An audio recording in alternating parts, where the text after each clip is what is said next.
Canto 14.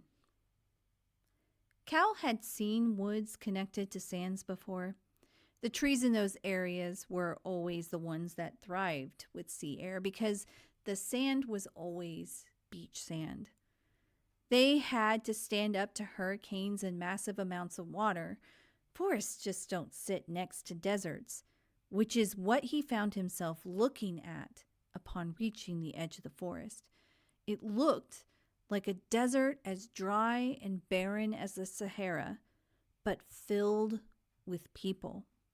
Some of the people were lying face down on the sand, like they had been tied down like an Act 3 hero in an old spaghetti western. Only for the life of Cal, he couldn't see any bindings. They also didn't seem to be struggling. They were simply splayed out. Some were running around like they were fleeing something. It reminded Cal of those who were running from the bugs when he first entered hell. Only at the beginning, he could see they were running away from something. For the life of him, he couldn't figure out what these people were running away from. Finally, there were those huddled and covered their heads. They were trembling, afraid of something. It wasn't like there was some giant jungle cat roaming the desert or venomous snakes. If there were those things, Cal was completely unable to see them. "Do you see a desert?" he asked, trying to find his bearings for this level. "Is there something here I'm not seeing? None of this makes sense." "I'm going to be honest with you. From here on out, we're going places I've only been to maybe 4 or 5 times. Some of them I've only been to once." Sophie had begun to walk along the separation between the desert and the forest. Cal followed. "I believe this is for those who hate what God created." Cal looked out at the masses who all seemed in agony. "You said hell exists to help, but this all looks like torture." Sophie stopped and looked out. "When I dropped someone off at this level, he immediately ran to the river. When he saw it, he immediately ran away and instead ran in circles. In the rain," Sophie pointed out. It's not that it hadn't been raining the whole time. It was just that Cal hadn't realized it until Sophie pointed it out. It wasn't raining water, but rather tiny, fiery droplets all over the desert. There was nowhere one could hide from it, which helped make the actions of those in the desert make sense. None of them wanted to be hit by the rain, so they all attempted to flee in different, pointless ways. "Put your hand out and touch it," she ordered. It looked like the rain was searing their flesh with each drop. But as he watched people being hit, it wasn't boiling or blistering their skin. If there was something unpleasant about the fire, it wasn't something that would leave a mark. Cal obediently reached his hand out to let a few drops hit him. It was pleasant. No, it was amazing. He wanted to step into it and raise his face up, but he didn't for fear that doing so would trap him like it did in other levels. "Oh," was all he could bring himself to say. "Oh is right," Sophie agreed. "I think everyone here is self-punishing.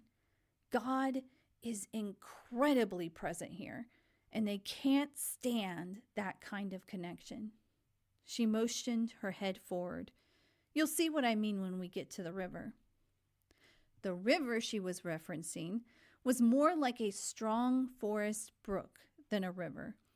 It was glacier blue with steam rising from it. It was beautiful watching the tiny red fire droplets hit the water and combine for a minuscule moment into a purple dot. Cal wanted to jump in, clothes and all. "Go ahead, put your hand in it," Sophie offered. Not having to be asked twice, Cal ran up to it and dropped his hand in so he could feel the current against his palm. It was amazing, cool, and comforting. When I was here last time, I spent at least an hour soaking in this. I was at peace, like I was having a conversation with God, but neither of us were talking. She smiled. Cal closed his eyes and felt it. He knew God was with him and loved him. Never had he been sure of that truth. Me too. I want to stay here. He opened his eyes and looked around, knowing what God was saying without words. He could now see they were repulsed or fearful of that message.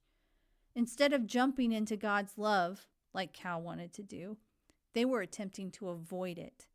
His heart went out to them. Is the message different from ours?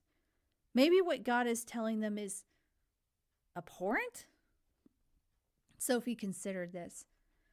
I don't know. She looked conflicted.